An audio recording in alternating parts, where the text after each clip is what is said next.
आपके साथ माशाल्लाह को देखते रहते हैं ना तो कभी नहीं वो फरमाए माना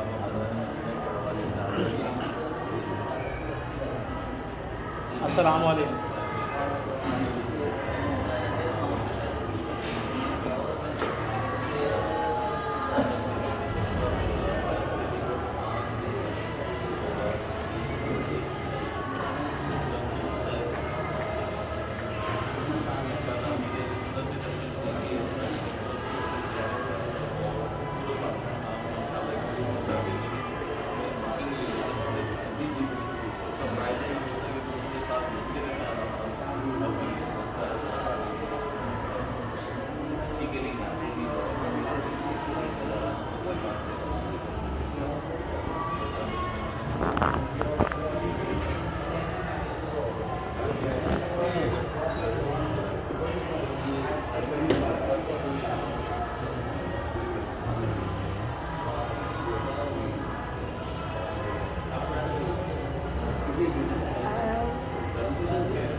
देखिए आप लोग जोहर में प्रॉब्लम है असर में हमारे पास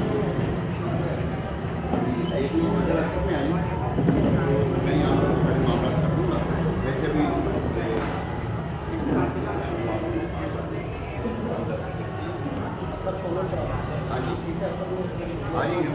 आज ही कर दीजिए। चलते चलते तो पूरा है कुछ रह नहीं गया बस वो मेरी घर में करता